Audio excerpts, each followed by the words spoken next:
We are back recording this after Oklahoma just beat Texas in the Red River rivalry. Yes. Although I will say it was a little weird not hearing Gus Johnson today on the call. We ended up getting to hear some other guys, but today I'm joined by Danny Okoye. We're going to talk a little bit about his recruitment, and of course, we're going to talk about the OU Texas game. Danny, how are you doing today? Hey, I'm good. I'm good. Thanks for having me. All right. So before we dive into the interview, right, we got to get your initial reactions to this OU Texas game because there was a lot of hype coming in, and I really feel like this game lived up to it. Hey, it was definitely like one of the better games I've watched, in college football this season. OU did their thing. They came out strong, interception after interception. So, you can't really mess with that defense. But, Texas also did their thing. It was a hard fought game. Everybody was putting their shoulder down and hitting stuff. So, definitely my kind of football. Yeah, I definitely think Texas is still back. So I don't want any OU fans saying they're not. Listen. This Texas team is a top 5 team in the country, even though they lost. They're still a top 5 team. Like they're really good on pretty much every aspect of the ball. Right? I just think the offensive line for Texas didn't bring their A game today, which is why Oklahoma got 5 sacks. I mean, I don't know if you kind of caught that, but this defensive line for Oklahoma today was just they were on point. They were on another level. And the linebackers, too. Linebackers filling every gap there. And, that running back was low key smooth for Texas, number 24. Like, Yeah. dog, but you definitely gotta adjust to whatever Texas brought out. Yeah, no, they definitely did, and the goal line stop that they had was, I think that had to have been the turning point in the game because Texas, if they score there, they probably end up winning this game. And you were referring to Jonathan Brooks, who is a sophomore, so you might end up having to see him next year in a Texas uniform with CJ Baxter, with just again another experienced Texas offensive line. So Oklahoma is going to have their hands full over the next couple of years with this Texas team because they just got a 5-star offensive tackle in Brandon Baker and more offensive linemen, and they're going to continue to be one of the top offensive lines of the country. But Oklahoma's defensive line, I really feel like, is growing. They're improving. And what we've seen in this recruiting cycle and what we've seen on the field, I definitely feel like OU's going to be able to turn it around. But we got to talk a little bit of recruiting. So you ended up committing to Oklahoma, and Texas was in your top 3. Tennessee was right there. I feel like Tennessee was the leader for a while. And then not to mention, you had Colorado, Bama, you had all of them in your recruitment, right? So what led you to commit to Oklahoma? Especially, it felt like Oklahoma kind of really started to make some movement pretty late. I mean, really just the connections I had over there, relationships and stuff, being able to stay close to home and build off of the relationships that I already have instead of having to, rebuild from square one. And just the opportunity to be a part of it. Everything that Coach Venables is rebuilding in the program, and they've already been showing how much potential they have as a national powerhouse. And just I didn't really see any really downside, and everything looked good. And the staff over there is always genuine. They're not gonna fake anything with you, and it was just a good environment, to be honest. Yeah, now and I mean I gotta ask the question. We don't have to dive into it if you don't want to, but Oklahoma State, man, I really felt like, at the beginning of the season, I looked at you and we kind of knew the Oklahoma State history, and I said, not gonna be in Oklahoma's class. I think Oklahoma State's gonna win that one. I actually thought Kobe Black would end up at the Oklahoma State class.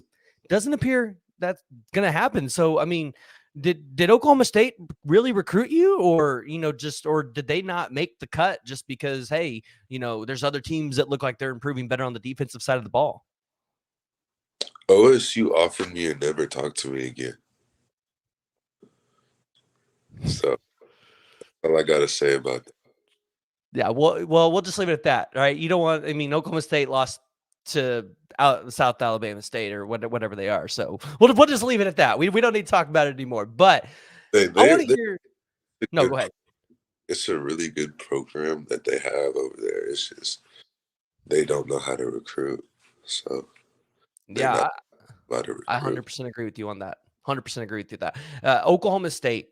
I've talked to some people. Oklahoma State over the past probably 15 years, they could have been a better program than what they are if they would recruit more kids that Oklahoma's recruiting. I feel like they think if Oklahoma's there, they can't win it. But in reality, they probably could.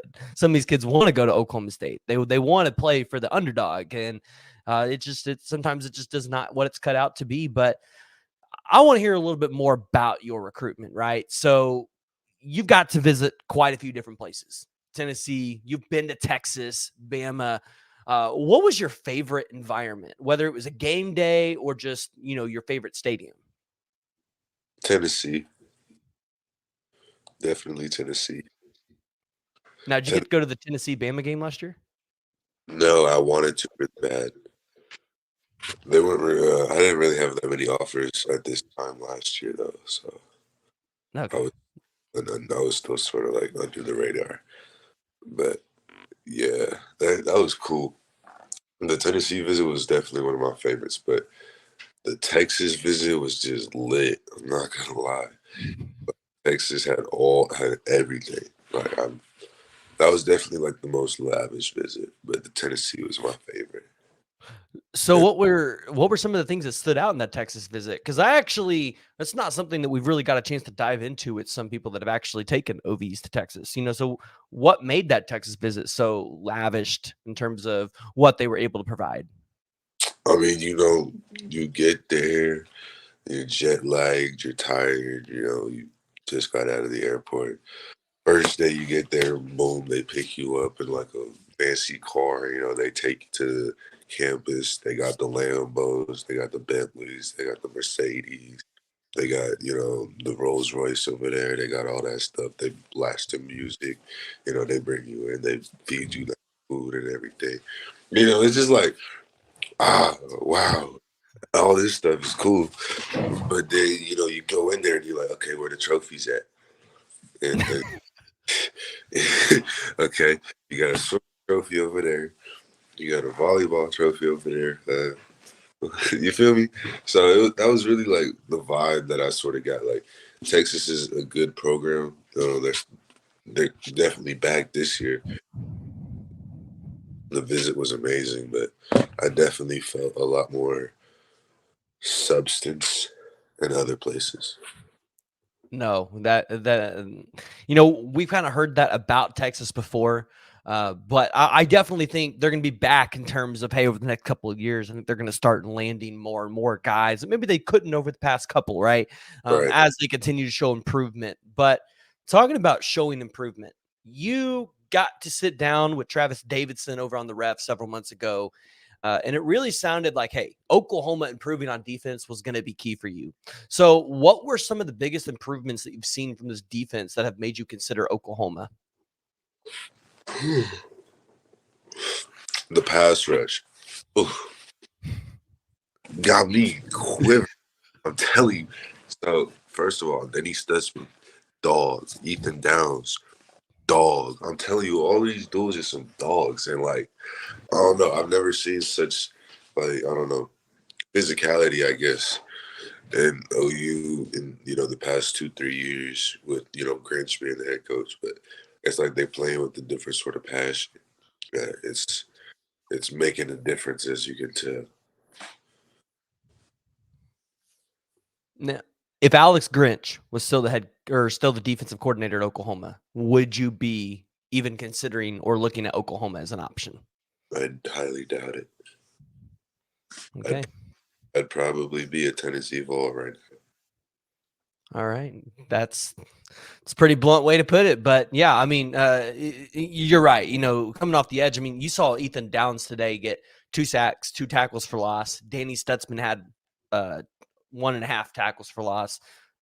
This team just looks completely different in the way that they're able to cause havoc in the backfield and also, wreak havoc with the quarterback. So, no, I love the way you put it there.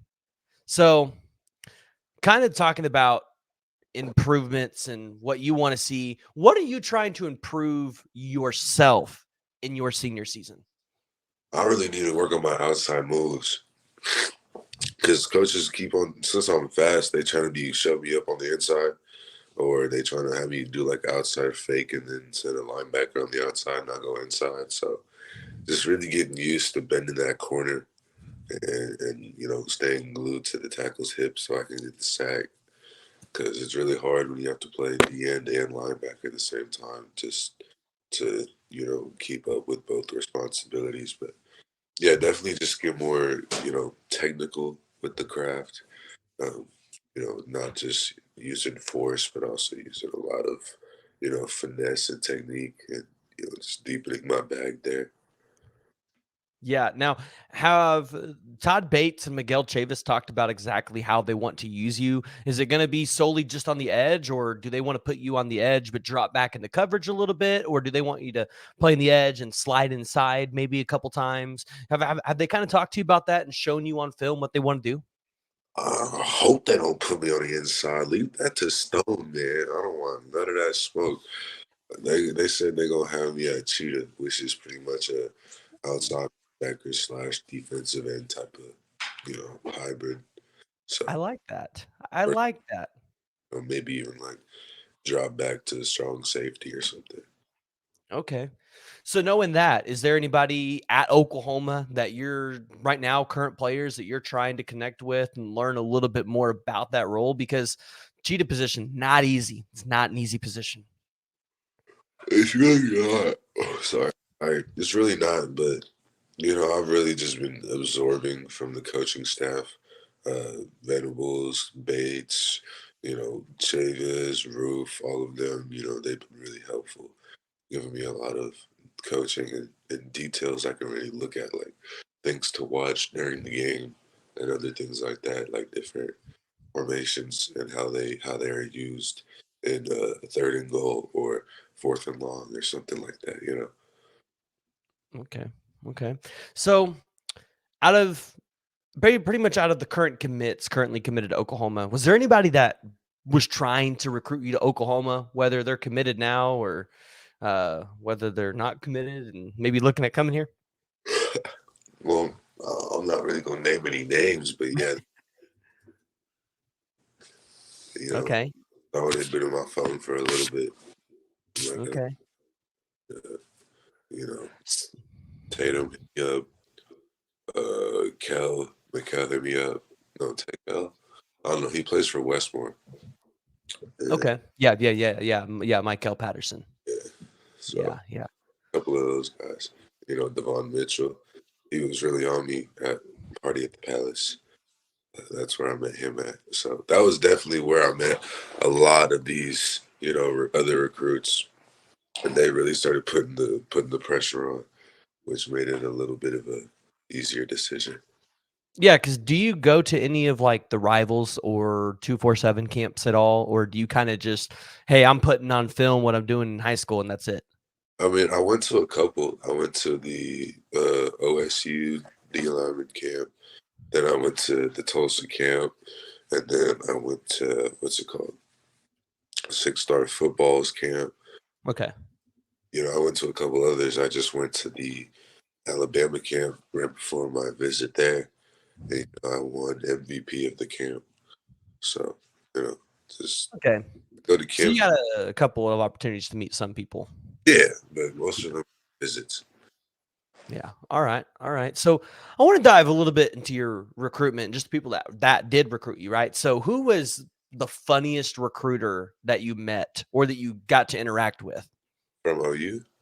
Just anybody on your Yeah, on the so recruit trail. OU is going to be probably Coach JP.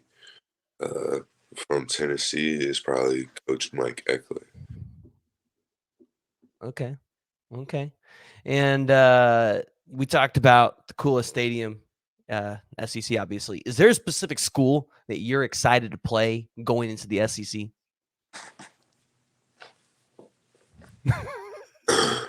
That's definitely one of them. But yeah, I like LSU. Jaden Daniels, me and him, we talked a lot when I was on my visit over there. So, you know, getting the opportunity to maybe smack him, that's Next year, you get your wish. Oklahoma's going to Death Valley. exactly.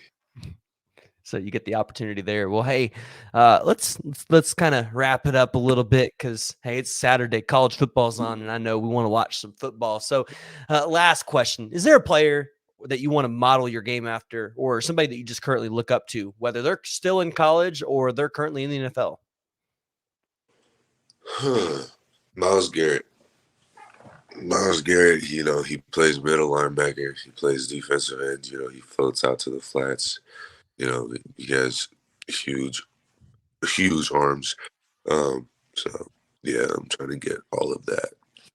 Check every box on that list for sure. That was the first overall pick. And So Michael Parsons. So like, really, that's what I want to become like a mix of. Miles Garrett, Michael Parsons. I want to build my game to where I can do one of these motions. yeah. All right. That's they. You know what? Oklahoma fans will love to hear that. Like I said, Miles Garrett was number one pick. So you know what? If you can go be a number one pick or you go be in the first round, yeah, you know what? You're gonna be just fine. So all right. Well, hey Danny, I appreciate you coming on the podcast, talking just a little bit, hey, recapping this Oklahoma Texas game because that was really good. But giving us a little more insight to this recruitment. Where can people find you at on social media? All right, so go follow me on Twitter at it's Daniel Okoye. Follow me on Instagram as well, d._.phantom with a four. And I guess that's really it.